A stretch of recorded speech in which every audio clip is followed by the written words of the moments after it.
அப்போ அந்த இண்டஸ்ட்ரி என்ன சொல்கிறாங்கன்னா, இந்த சாமி டைட்டிலாக வச்சுருக்கிறப்ப அந்த சில விஷயங்களை ஃபாலோ பண்ணணும், சில பூஜைகள் செய்யணும், அதை சில இதெல்லாம் சம்பிரதாயங்கள்லாம் செய்யணும், அதெல்லாம் செய்யலை அவங்க, அதனால தான் தொடர்ந்து அங்கே வந்து விபத்துகள் ஏற்பட்டிருக்கு அப்படின்னு அவங்க சொல்கிறாங்க. அதாவது என்னென்னா, முதல்ல அந்த படத்தில் நடித்த ஒருத்தர் வந்து ஹார்ட் அட்டாக்ல இறந்து போகிறாரு. இது இப்போ அறிவியல் ரீதியாக பார்த்தா இதுக்கு எந்த விதமான ஆதாரமும் இருக்காது. சினிமாங்கிறதே வந்து ஒரு பொழுதுபோக்காக எடுக்கக்கூடிய விஷயம். வேறு சென்டிமெண்ட்டாக அவங்க பார்க்க நம்பிக்கை, அந்த நம்பிக்கையின் அடிப்படையில் பார்க்குறவங்களுக்கு அந்த மாதிரி எதுவும் இருக்குமாங்கிற ஒரு அமானுஷ்யம் இருக்கா, இல்லை அந்த மாதிரி பேய் படம் எடுத்தால் பேய் பிடிச்சிக்கிறோம் அப்படிங்கிற மாதிரியான விஷயம் நம்பக்கூடியவர்களுக்கு அது நம்பிக்கை. ஒருத்தர் போஸ்ட்மேனாக நடிச்சிட்டாருன்னு வச்சுக்கோங்க, லைட்மேனாக இருப்பார். ஒரு காட்சிக்கு அவர் போஸ்ட்மேன் நடிக்கிறத கூப்பிட்டாங்க, நடிச்சிட்டாரு, அந்த படம் ஓடிடுச்சுன்னா அடுத்து ஒரு 100 படத்துக்கு ஒரு போஸ்ட்மேன் நடிப்பார். அவர் நடித்தா படம் ஓடிடுன்னு ஒரு சென்டிமெண்ட். ஒரு படத்தில் வந்து ஒருத்தர் சின்ன ஒரு பால்காரர் நடிச்சிட்டாரு அப்படின்னா அவர் ஒரு 50 படத்துக்கு ஒரு பால்காரர் நடிப்பார். அவ்வளோதான். இதை தொடர்ந்து விபத்து வரும்போது இந்த படத்தை நிறுத்தி வச்சிருக்காங்கன்னுலாம் சொல்றாங்க. இதெல்லாம் தாண்டி அந்த படம் வருமா? இது வந்து படத்துக்காக அவர் பண்றாரா இல்ல ஒரு ஃபேம்காக கொண்டு வராரா? இல்ல, படைத்தலைவன் படம் பெருசா இல்ல, வர்த்தக ரீதியாகவும் சரி விமர்சன ரீதியாகவும் பெருசா இல்லை, படம் சரியா போகல, அதான் உண்மை. அவர் யாரோ ஏதோ பண்ணியிருக்காங்க போல, அதனால தான் ரொம்ப கோவப்படுறாரு. அவர் வந்து ரஜினிகாந்த் மாதிரியே பண்ணணும்னு நினைக்கிறார் போல. அதான் வந்து தனுஷை பொறுத்த வரைக்கும் ஒன்றும் தத்துவங்கள் சொல்கிறது வந்து ஒன்றும் வந்து கதை சொல்கிறதுக்குலாம் அவனை நாள் இருக்குது. இப்போ நல்ல படங்கள் நடித்தாலே மக்கள் கொண்டாடுவாங்க. இவர் ஆள் வச்சு தான் அவர் காலி பண்ணுற அளவுக்கு யாருக்கும் வேலை வெட்டி இல்லாமலாம் கிடையாது. அப்போ இவர் வந்து ஒரு தன்னை வந்து ஒரு ரஜினிகாந்த் மாதிரி ஒரு சிம்பத்தியை கிரியேட் பண்ணுறதுக்காக என்னைய காலி பண்ணுறாங்க, என்னைய அப்படி பண்ணுறாங்க, ரஜினிகாந்த் மாதிரி பேசுறது, அது மாதிரி பேசுறதுலாம் ஒரு மாதிரி இரிட்டேட்டிங்காக தான் போகுது. சோசியல் மீடியாவில் அது வந்து ட்ரோலாக தான் போயிட்டு இருக்கு. நானாக வந்து ஒரு கம்பெனிக்காக புக்கு நோட் எடுத்துகிட்டு போய் ஃபோட்டோ எடுத்துகிட்டு போய் வாய்ப்பு கேட்டு அலைஞ்சு உருவாகி வந்திருக்கேன், இவ்வளோ பெரிய இடத்துக்கு வந்திருக்கேன் பார்த்தீங்களா அப்படின்னு சொல்லுற போல. கொஞ்சம் அவங்க அப்பா அன்றைக்கி ஒரு ப்ரொடியூசராக இருந்தார், அவங்க அண்ணன் டைரக்டராக இருந்தார். ஏன்னா தனுஷை விட அதிகமான திறமையும் அழகும் உள்ள எத்தனையோ பேர், ஆயிரக்கணக்கான பேர் இன்றைக்கி சினிமாவில் காத்துட்டு இருக்காங்க. வாய்ப்பு கிடைக்குதா? உங்களுக்கு நேரமும் காலமும் கூடி வந்துச்சு, நல்ல டைரக்டர் அமைஞ்சாங்க, நல்ல அப்பா அண்ணன் அமைஞ்சாங்க, நீங்கள் ஒரு உயரத்துக்கு போயிட்டீங்க. பேசாமல் அதோட இருந்துட்டு போங்களேன், ஏன் போட்டு எங்களை பட்டு.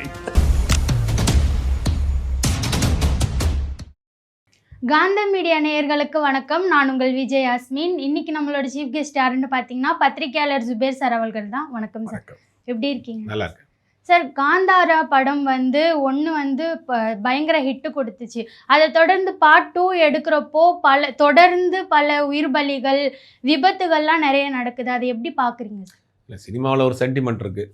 அதாவது இப்போ கூலி படம் வந்தது இல்லையா, கூலி படம் பண்ணிகிட்டு இருக்கப்ப ரஜினிகாந்த் அவர்களுக்கு ஒரு உடம்பு சரியில்லாமல் போச்சு. அதே மாதிரி கூலி ஹிந்தியில் பண்ணுறப்ப அமிதாப் பச்சனுக்கு ஒரு மேஜர் ஆக்சிடென்ட் ஆச்சு. அது மாதிரி கூலியில் சரத்குமார் படம் வந்துச்சு, அப்போயும் அவருக்கு சில உடம்பு சரியில்லாமல் போச்சு. அப்போ அந்த டைட்டிலே தப்பு அப்படின்னு கிளப்பி விட்டாங்க. அது மாதிரி ஒரு சென்டிமெண்ட் தான். இப்போ காந்தாராங்கிறது ஒரு கன்னட படமாக இருந்தாலும் அந்த படம் பெரிய லெவலில் கொண்டாடப்பட்ட படம், பெரிய கலெக்ஷன், பல விருதுகளை குவித்த படம். அந்த Rishab Shetty director cum hero அவர் தான். காந்தாராதுங்கிறதே ஒரு துளு மக்களினுடைய ஒரு சாமி, அதுதான் டைட்டிலாக வச்சுருக்கிறாங்க. அப்போ அந்த இண்டஸ்ட்ரி என்ன சொல்கிறாங்கன்னா, இந்த சாமி டைட்டிலாக வச்சுருக்கிறப்ப அந்த சில விஷயங்களை ஃபாலோ பண்ணணும், சில பூஜைகள் செய்யணும், அதை சில இதெல்லாம் சம்பிரதாயங்கள்லாம் செய்யணும், அதெல்லாம் செய்யலை அவங்க, அதனால தான் தொடர்ந்து அங்கே வந்து விபத்துகள் ஏற்பட்டிருக்கு அப்படின்னு அவங்க சொல்கிறாங்க. அதாவது என்னென்னா, முதல்ல அந்த படத்தில் நடித்த ஒருத்தர் வந்து ஹார்ட் அட்டாக்ல இறந்து போகிறாரு. அதுக்கு ஒரு ஷூட்டிங் முடிச்சுட்டு அவங்க ஒரு பரிசலில் வர்றாங்க. மொத்தமாக ரிஷப் செட்டி முதற்கொண்டு அதில் விழுந்துறாரு. தப்பிச்சதே மிகப்பெரிய விஷயங்கிறாங்க, நாங்கள் உயிர் வந்த விஷயங்கிறாங்க. அது மாதிரி தொடர்ந்து விபத்து நடந்துக்கிட்டு இருக்கு. இவங்க வந்து ஒரு சாமி பேரை வைத்திருக்கிறப்ப அது சரியாக சில விஷயங்களை பண்ணலைன்னு அவங்களுடைய சம்பிரதாயத்து பிரகாரம் ஐதீகங்கள்லாம் சொல்கிறாங்க. இது இப்போ அறிவியல் ரீதியாக பார்த்தா இதுக்கு எந்த விதமான ஆதாரமும் இருக்காது. சினிமாங்கிறதே வந்து ஒரு பொழுதுபோக்காக எடுக்கக்கூடிய விஷயம். வேறு சென்டிமெண்ட்டாக அவங்க பார்க்க நம்பிக்கை, அந்த நம்பிக்கையின் அடிப்படையில் பார்க்குறவங்களுக்கு அந்த மாதிரி எதுவும் இருக்குமாங்கிற ஒரு அமானுஷ்யம் இருக்கா, இல்லை அந்த மாதிரி பேய் படம் எடுத்தால் பேய் பிடிச்சிக்கிறோம் அப்படிங்கிற மாதிரியான விஷயம் நம்பக்கூடியவர்களுக்கு அது நம்பிக்கை. அறிவியல் ரீதியாக பார்க்குறவங்களுக்கு யதார்த்தமாக நடந்த ஒரு ஆக்சிடென்ட், அவ்வளோதான். அப்படி பார்த்தா நிறைய படங்கள் இப்படியும் எடுத்திருக்காங்க. சினிமாவில் தமிழ் படங்கள்ல இருக்கட்டும், கன்னட படங்களில் சாமியை ஒரு இதுவாக வச்சு எடுத்திருக்காங்க. இப்போ சோஷியல் மீடியாவில் இந்த சைடும் சரி, எல்லா சைடுமே காவு வாங்கும் காந்தாரான்ற அளவுக்கு ஒரு இது கொடுத்துருக்காங்க. அதை எப்படி பார்க்குறீங்க? அது இல்லை, சரி, அதான் சொல்லுங்கள், சினிமாவில் ஒரு சென்டிமெண்ட் இருக்குது, அதை வந்து பிடிச்சிக்கிடுவாங்க. ஒரு படத்தில் ஒருத்தர் போஸ்ட்மேனாக நடிச்சிட்டாருன்னு வச்சுக்கோங்க, லைட்மேனாக இருப்பார். ஒரு காட்சிக்கு அவர் போஸ்ட்மேன் நடிக்கிறத கூப்பிட்டாங்க, நடிச்சுட்டு அந்த படம் ஓடிடுச்சுன்னா அடுத்து ஒரு 100 படத்துக்கு ஒரு போஸ்ட்மேன் நடிப்பார். அவர் நடித்தா படம் ஓடிடுன்னு ஒரு சென்டிமெண்ட் இருக்குது.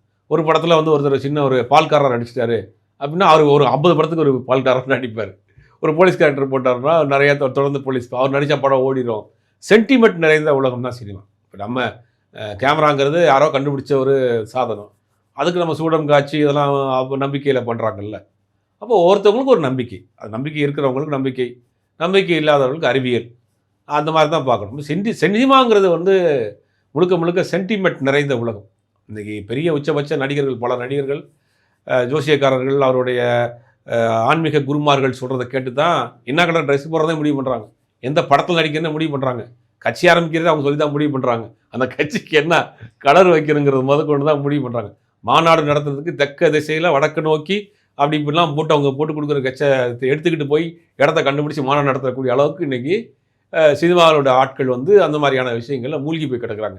அப்போ ஒரு படமே அந்த மாதிரி எடுக்கிறப்ப, ஒரு படத்துக்கே அந்த மாதிரி நடக்கிறப்ப அதை சுற்றி இந்த பேச்சுகள் வருவதுங்கிறது ஒரு வாடிக்கையான விஷயந்தான். ஆனால் என்னென்னா நம்மளை பொறுத்த வரைக்கும் என்னென்னா ஏதோ ஒரு பாதுகாப்பு குறைபாடுகள் இருக்குது அந்த படத்தில், தொடர்ந்து இந்த மாதிரியான விமர்சனம் கிடக்கு, அதில் கொஞ்சம் நீங்கள் கவனம் செலுத்தணும். அது இருந்தீங்கன்னா அடுத்தடுத்து வராமல் கவனமாக படத்தை எடுக்கலாம், அவ்வளோதான். அப்போ நீங்கள் இந்த விஷயத்தை ஒரு வதந்தியாக தான் பார்க்குறீங்களா? இல்லை, வதந்தியாக இல்லை. ஒரு சில பேர் அதை நம்புகிறாங்கன்ற. ஒரு சில பேர் இந்த மாதிரிலாம் இருக்குமோ, இப்போ பேய் இருக்குங்கிறத யாரும் நம்புவோம். பல பேர் நம்புவாங்க, பல பேர் நம்ப மாட்டாங்க. ஒரு சில பேர் பேய் இருக்குப்பா நான் பார்த்தேங்கிறாங்க, சில பேர் பார்க்கலங்கிறாங்க. பட் யார் கடவுளே எடுத்துக்கிறோம், கடவுள் யாராவது பார்த்துருக்காங்களா? யாரும் பார்த்து அவங்க நம்பிக்கை. அந்த மாதிரி இது ஒரு நம்பிக்கை. இந்த மாதிரி நடக்கலாம், ஏதோ ஒரு சக்தி இங்கே வந்து அந்த படத்தை எடுக்க விடாமல் கேமரா முன்னாடி ஆடுது, மறைக்குது, போகிறவங்கலாம் காவு வாங்குது அப்படின்னு ஒரு கதையை சொல்கிறாங்க. அதை நம்பக்கூடிய கூட்டவங்க நம்புவாங்க. அறிவியல் ரீதியாக சிந்திக்கக்கூடியவர்கள் அதெல்லாம் வதந்திங்க அப்படின்னு நினைப்பாங்க, அவ்வளோதான். இதை தொடர்ந்து விபத்து வரும்போது இந்த படத்தை நிறுத்தி வச்சிருக்காங்கன்னுலாம் சொல்கிறாங்க. இதெல்லாம் தாண்டி அந்த படம் வருமா? ஏன்னா இவ்வளோ அது சோஷியல் மீடியாவில் பேசப்படும் போது அது வரும். எனக்கு தெரிஞ்சு அது உங்களுக்கு ஒரு படத்துக்கு ஒரு பெரிய பப்ளிசிட்டியாக தான் நான் பார்க்குறேன். படத்துக்கு ஒரு நெகட்டிவாக இருந்தாலும் கூட ஒரு பப்ளிசிட்டி தான். இப்போ காந்தாராவை பற்றி நம்ம காந்தாரா 2 படத்தினுடைய ஷூட்டிங்கை பற்றி தமிழ்நாட்டில் பேசிகிட்டு இருக்கோம் உட்காந்து.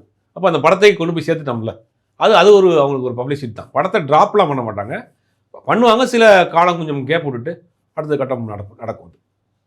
இது அவர் எப்படி பார்ப்பார்? ஏன்னா அந்த படத்தில் நடிக்கிறதும் அவர் தான், அந்த படத்தை எடுத்ததும் அவர் தான்றப்போ அதை அவர் எப்படி பார்ப்பார்? ஒரு பெரிய சிக்கலான நிலைமை தான். ஏன்னா அவங்க வந்து ஒருத்தர் இறந்து போயிட்டாருன்னா அதுக்கு உண்டான இழப்பீடுகள் கொடுக்கணும். ஷூட்டிங் ஸ்பாட்டில் ஏதாவது தவறு நடந்தோம் அதுக்கு உண்டான எல்லாம் அவர் தான் பொறுப்பு. அப்படிங்கும்போது அவர் கொஞ்சம் ஸ்ட்ரகிளான பீரியட் தான் இது. இந்த மாதிரி நிறைய படங்கள் இந்த மாதிரி விபத்துகள்லாம் வருது. ஏன்னா இந்தியன் 2ஆக இருக்கட்டும், விடுதலையாக இருக்கட்டும், இந்த மாதிரி இடத்துல கூட நிறைய ஆக்சிடென்ட் நடந்திருக்கு. இதெல்லாம் சினிமாவோட ஒரு என்ன சொல்கிறது, சினிமா துறையோட கேர்லெஸ்ன்னு சொல்கிறீங்களா, இல்லை ஏதாச்சும் ஒரு தெரியாதனமாக ஒரு நடந்த விபத்து மாதிரி? இல்லை, இந்த ஃபைட் காட்சிகள் எடுக்கிறப்ப அது கொஞ்சம் பாதுகாப்பு குறைபாடுகள் இப்போ சமீப காலமாக இருக்குது. சர்தார் 2 படத்தில் படம் பூஜை போட்ட அன்றைக்கே ஒரு ஃபைட் மாஸ்டர் ஒருத்தர் இறந்து போனார். சரியாக பெட்டு கீழே விழுக போடலைங்கிற மாதிரி. சண்டை காட்சிகள் எடுக்கிறப்ப ரொம்ப ரிஸ்க்கு. மற்ற காட்சிகள் எடுக்கிறப்ப சினிமா ஷூட்டிங் போகிறப்போ ஒரு 50 பேர் 100 பேர் இருக்கிறப்ப ஒரு மெடிக்கல் டீம் இருக்கணுங்கிறதெல்லாம் நாம் இருக்குது. ஆனால் இப்போ சில பேர் ஃபாலோ பண்ணுறாங்க, சில பேர் சின்ன படமாக இருந்தால் ஃபாலோ பண்ணுறதில்ல. அப்போ வந்து சண்டை காட்சி எடுக்கிறப்ப தான் ரிஸ்க்கு. மற்ற காட்சிகள் எடுக்கிறதெல்லாம் பெருசாக ரிஸ்க்கு கிடையாது, ஓரளவுக்கு சேஃப்டியோடு தான் பண்ணுறாங்க. சார், ஆர்யா சார் வீட்லேயும் வருமான வரித்துறையிலேருந்து ரைடு வந்திருக்காங்க அப்படின்னு சொல்கிறாங்க. எதனால் இந்த திடீர்? இல்லை, ஆர்யா ஃபேமிலிக்கு வந்து ஒரு செயின் லிங்க் ரெஸ்டாரண்ட் இருக்குது. தமிழ்நாடு மட்டும் கிடையாது, வெளிநாடுகளையும் வச்சுருக்காங்க. நிறையா ஒரு அரேபியன் ரெஸ்டாரண்ட் வச்சுருக்காங்க. அந்த ரெஸ்டாரண்ட்டில் இன்கம் டேக்ஸ் ரைடு, அந்த கணக்கு வரவு சரியாக சப்மிட் பண்ணல அப்படின்ற மாதிரி ஒரு செய்தி. அதனால் அவங்க தரப்பில், ஆனால் ஆர்யாவுக்கும் அதுக்கும் சம்மந்தம் கிடையாது. ஆர்யாவுடைய ஃபேமிலியில் இருக்கக்கூடிய ரெஸ்டாரண்ட், அவங்களுடைய ரிலேஷன்லாம் பார்த்துக்கிறாங்க. அதனால் ஆர்யாவும் அந்த குடும்பத்தில் இருக்கிறதுனால அது மாதிரி ஐடி ரைடுங்கிறது சமீப காலமாக எல்லா இடத்துலையும் நடக்கும். எல்லா தொழில் நிறுவனங்களையும் நடக்கும். போவாங்க, கேட்க டாக்குமெண்ட்டை கொடுத்துட்டாங்கன்னா அதை முடிஞ்சிடும், அவ்வளோதான் முடிஞ்சு. அது மாதிரி இவங்க ரைடுக்கு போயிருக்கிறாங்க. நீ அவங்க கொடுக்கக்கூடிய அறிக்கையை வச்சு தான் எதுவும் நடந்திருக்கா அப்படிங்கிறது தெரியும். இது ஏதாவது பணம் வந்து அதிகமாக வசூல் செய்கிறதுனால போயிருக்காங்க அப்படின்ற மாதிரியும் பேசப்படுது, அது உண்மைன்ற மாதிரி? இல்லை, அவங்க இப்போ தான் ரைடு போயிருக்கிறாங்க. போயிட்டு வந்த பிறகு தான் அது என்ன கைப்பற்றிருக்கிறாங்க, ஏதாவது முறைகேடு நடந்திருக்கா, இல்லை எதுவும் பில்லை வந்து அவங்க ஹைட் பண்ணியிருக்கிறாங்களா, யாரும் டாக்ஸ் ஃபைல் பண்ணாமல் இருக்கிறாங்களா, இல்லை எதுவும் பணம் பதுக்கி வச்சுருந்தாங்களா அப்படிங்கிறதெல்லாம் அவங்க கொடுக்குற ரிப்போர்ட்டை வச்சு தான் தெரியும். முதல் கட்டமாக ரைடு போயிருக்கிறாங்க. ரைடு போயிட்டு அந்த இன்கம் டேக்ஸ் ஆஃபீஸர்ஸ் கேட்குற டாக்குமெண்ட்ஸை கொடுத்துட்டாங்கன்னா ஆட்டோமேட்டிக்காக வந்துடுவாங்க, அவ்வளோதான், பிரச்சனை இல்லை. என்ன நடக்குதுங்கிறது அவங்க கொடுக்க அறிக்கையை வச்சு தான் தெரியும். அது மட்டும் இல்லாமல் தொடர்ந்து அவர் சைட்லேருந்து 5 இடங்களில் ரைடு எடுக்கிறாங்கன்னு சொல்கிறாங்க. அவர் சம்மந்தப்பட்டது மட்டும் அப்படின்னு சொல்கிறாங்க. இல்லை, அவங்க சம்மந்தப்பட்டது, அவங்க சம்மந்தப்பட்ட ரெஸ்டாரண்ட் இருக்குது, செயின் லிங்க் ரெஸ்டாரண்ட் மாதிரி எல்லா இடங்கள்லையும் இருக்குது. தமிழ்நாட்டில் இருக்குது, வெளிநாடுகள்லையும் சில இடங்கள்ல வச்சு நடத்திட்டு இருக்காங்க. ஒரு பெரிய பெரிய குரூப் அவங்க. அப்போ ஒரு இடத்துல நடந்தால் தொடர்ந்து எல்லா இடத்துலையும் தான் நடத்துவாங்க. ஐடி ரைடு அப்படி தான் நடத்துவாங்க. இப்போ ஐடி ரைடு அப்படின்னா ஒருத்தருடைய வீடு, ஆஃபீஸு, ரெண்டாவது அவர் சம்மந்தப்பட்ட இடங்கள் ஒரே இடங்களில் தான் நடத்துவாங்க. அப்போ தான் வந்து அதை மிஸ் ஆகாமல் எடுக்கணுங்கிறது. ஐடி ரைடே அப்படி தான் நடக்கும். ஒரே இடத்த மட்டும் நடத்த மாட்டாங்க. அவங்க சம்மந்தப்பட்ட எல்லா இடத்துலையும் ஒரே நாளில் ஒரே டைமில் நடத்துவாங்க. அந்த மாதிரி தான் நடக்கிறாங்க. விசாரிச்சுட்டு அவங்க ஒன்றும் இல்லைன்னா விட்டுருவாங்க. இல்லை வேறு ஏதாவது இருந்தால் அவங்க சம்மன் அனுப்பி அவங்கள கூப்பிட்டு விசாரிப்பாங்க. இன்றைக்கெலாம் ஐடி ரைடுங்கிறது ஒரு சர்வசாதாரணமாக போச்சு. அதை காட்டிலும் பெரிய பெரிய விஷயங்கள்லாம் நடக்க ஆரம்பிச்சிருச்சு. படைத்தலைவன் மூவி பார்த்தீங்களா சார்? அவர் வந்து விஜயகாந்தோடைய சன் வந்து நடிச்சிருக்காரு. சண்முக பாண்டி சொல்லியிருக்காரு, இந்த மாதிரி அப்பாவுக்கு அடுத்து என்ன நீங்கள் பார்க்கலாம் அப்படின்ற மாதிரி நிறைய ப்ரெஸ் மீட்டில் அவர் வந்து பதிவு செஞ்சிட்டு இருக்காரு. இது வந்து படத்துக்காக அவர் பண்ணுறாரா இல்லை ஒரு ஃபேம்காக கொண்டு வராரா? இல்லை, படைத்தலைவன் படம் பெருசாக இல்லை. வர்த்தக ரீதியாகவும் சரி, விமர்சன ரீதியாகவும் பெருசாக இல்லை. படம் சரியாக போகலை, அதான் உண்மை. ஆனால் விஜயகாந்தினுடைய இடத்தை நான் தான் பிடிக்க போகிறேன், அவருடைய வாரிசுங்கன்னா உண்மையிலேயே அவருடைய பையன் வாரிசு தான். கலை உலக வாரிசா என்னங்கிறது நீங்கள் நடித்து மக்கள் ஏற்றுக்கிட்டா தான். அது மட்டுமே ஒருத்தருக்கு உச்சிங்கடா பத்தாது. அதை தாண்டி நீங்கள் வந்து எத்தனையோ வாரிசு நடிகர்கள் இருக்காங்க தமிழ் சினிமாவில். யார் எத்தனை பேர் சைனாக இருக்கா? சிவாஜி ஃபேமிலியிலேருந்து 2 பேர் வந்தாங்க. நடிகர் திலகம், நடிப்பு சக்கரவர்த்திங்கிறாங்க. அந்த குடும்பத்துலேருந்து 2 பேர் வந்தாங்க. அந்த உயரத்தை போக முடியலையே. இப்போ கார்த்திக் அப்பா கார்த்திகோட அப்பா முத்துராமன் இருந்தார், அப்புறம் கார்த்திக் இருந்தார், கார்த்திக் பையன் கௌதம் கார்த்திக் வந்தார். அவரும் ஒரு உயரத்தை எட்ட முடியல. அப்புறம் வாரிசுங்கிறதுக்காக ஒரு இடத்துக்கு போக முடியாது. அவருடைய வாரிசுங்கிறது அவங்க உள்ளே வர்றதுக்கான ஒரு விசிட்டிங் கார்டு, உள்ளே வந்துடலாம். அடுத்து அவங்க சூஸ் பண்ணுற கதை, அவங்க பண்ண பெர்ஃபார்மன்ஸு, அதை வச்சு தான் அவங்களை அடுத்து கொண்டு போகும். விஜயகாந்தனுடைய பையன்கிறதுக்காக ஒரு படம் பார்ப்பாங்க, அடுத்தடுத்த படங்கள் எப்படி அந்த படமே பார்க்கலையே. அவங்க வாரிசுங்கிறது வந்து அவங்க உள்ளே வரக்கூடியவருக்கு ஒரு கார்டு, அவ்வளோதான். அடுத்து அவங்க செலக்ட் பண்ணுற கதை, அவங்க பண்ணக்கூடிய பெர்ஃபார்மன்ஸ் வச்சு தான் முடிவு பண்ணுவாங்க. அவருடைய தந்தை ஏஐ மூலம் கொண்டு வந்திருக்கிறதா சொல்லியிருந்தாங்க. அது வந்ததுக்கு அப்புறம் அது எப்படி அது ரியாக்ட்? இல்லை, இன்னும் கொஞ்சம் பெட்டராக பண்ணியிருக்கலாம். பட் அந்த காட்சிகளை நல்லா பில்டப் பண்ணியிருந்தாங்க. அவர் உள்ளே வர்றது, வைக்கிறது, இளையராஜாவுடைய அறிவியெல்லாம் பண்ணியிருந்தாங்க. அந்த ஏஐ பண்ணதில் இன்னும் கொஞ்சம் பெட்டராக பண்ணியிருக்கலாம். அது கொஞ்சம் வந்து எல்லாரும் விமர்சனத்துக்கு தான் உள்ளாச்சுது. Okay sir. சரி, இப்போது சீரியல் ஆக்ட்ரஸ் இருக்காங்கல்ல, ரிஹானா பேகம் வந்திருக்காங்க. அவங்க வந்து திருமணம் செஞ்சு பண மோசடி பண்ணிட்டாங்க அப்படின்ற மாதிரி சொல்லிட்டு இருக்காங்க. அதை பற்றி ஏதாச்சும்? இல்லை, 2 தரப்பு மாறி சாட்டுகள் சொல்கிறாங்க. வழக்கு நீதிமன்றம் காவல்துறை வழக்கு போட்டிருக்கிறாங்க. அவர் திருமணம் பண்ணி என்னை வலுக்கட்டாயமாக திருமணம் பண்ணிட்டேன், நான் விட்டுட்டு வந்தால் என்னை கொலை பண்ணிடுறாரு, அதுக்காக தான் கணவரோடு இருக்கிறேன் இப்போ அப்படின்றாங்க. இல்லை, இன்னொருத்தர் அவங்க தரப்பில் சொல்கிறாங்க, நான் வந்து என்னை ஏமாற்றி வலுக்கட்டாயமாக தாலி கட்டிட்டேன்றாங்க. 2 பக்கமும் 2 கணவருமே உரிமை கொண்டாடுறாங்க. 2 பேருமே மாறி குற்றச்சாட்டுகளை வைக்கிறாங்க. இது ஒரு குடும்ப ரீதியான ஒரு பிரச்சனை. அவங்க ஒரு சின்ன ஒரு சீரியல் நடிகை தான். இதனால் சமுதாயத்தில் ஒரு பெரிய பிரச்சனையெல்லாம் ஒன்றும் வந்துட போகிறது கிடையாது. அவங்க தரப்பில் உள்ள 2 தரப்புலையுமே பணம் கொடுக்கல் வாங்கல் இருந்திருக்கு. ஒன்றா சேர்ந்து ஏதாவது வியாபாரம் பண்ணியிருக்கிறாங்க, பிஸ்னஸ் பண்ணியிருக்காங்க. அதனால் வந்து 2 பேரையும் திருமணம் பண்ணிட்டாங்கிற மாறியான குற்றச்சாட்டுகள் இருக்குது. வழக்கு இப்போ வந்து காவல் நிலையத்துக்கு போயிடுச்சு. விசாரணை பண்ணி காவல்துறை தான் முடிவெடுப்பாங்க. இதில் பார்க்க வேண்டியது என்னென்னா, அவங்க இந்த பக்கம் ரியானா பேகம் சொல்கிறது என்னென்னா, செயின்னு சொல்லி தாலி கட்டிட்டாங்க அப்படின்ற மாதிரி சொல்லியிருக்காங்க. இது எந்த அளவுக்கு சார் நம்புகிற மாதிரி இருக்குது? 2 தரப்பும் மாறி சொல்லும்போது திருமணம் ஆனதே உண்மையான்ற அளவுக்கு டவுட் வருது. இல்லை, இவர் திருமணம் ஆனது நான் தான் திருமணம் பண்ணியிருக்கேங்கிறாங்க. இல்லை நான் வந்து அந்த பக்கம் திரும்பி இருக்கிறப்ப செயின் நினச்சி தாலி கட்டிட்டாருன்றாங்க. இது 2 தரப்பு சொல்கிறதுமே நியாயமாக இல்லை, நம்பும்படியாக இல்லை. இது காவல்துறை தான் முழுவதுமாக விசாரித்து அவங்க தான் என்ன நடந்திருக்குங்கிறத சொல்லணும். இப்போ குபேரா ஆடியோ லான்ச்சில் தனுஷ் அவர்கள் பேசியிருக்காரு. ரொம்ப ஒரு மாதிரி எமோஷ்னலாகி எந்த மேடையிலையும் அவர் இந்த மாதிரி பேசினதில்லை. என்ன ஒரு காரணத்தினால அவர் இப்படி பேசியிருப்பாரு? அவர் யாரோ ஏதோ பண்ணியிருக்காங்க போல், அதனால தான் ரொம்ப கோவப்படுறாரு. அவர் வந்து ரஜினிகாந்த் மாதிரியே பண்ணணும்னு நினைக்கிறார் போல். அதான் வந்து தனுஷை பொறுத்த வரைக்கும் ஒன்றும் தத்துவங்கள் சொல்கிறது ஒன்றும் கதை சொல்கிறதுக்குலாம் ஒன்று நாள் இருக்குது. இப்போ நல்ல படங்கள் நடித்தாலே மக்கள் கொண்டாடுவாங்க. அவரை யார் வந்து படம் வர்றப்பெல்லாம் என்னை நெகட்டிவ் ஸ்ப்ரெட் பண்ணி என்னை காலி பண்ணிடுறாங்க, எங்கே காலி பண்ணாங்க? இன்றைக்கி நம்பர் 1 இருக்கிறாரு, வேறு மொழிகள் நடிச்சிட்டு இருக்காரு, உயரத்துக்கு போயிட்டு இருக்கிறாரு. அவரை யார் காலி பண்ணாங்கிறதே ஒன்றும் புரியல.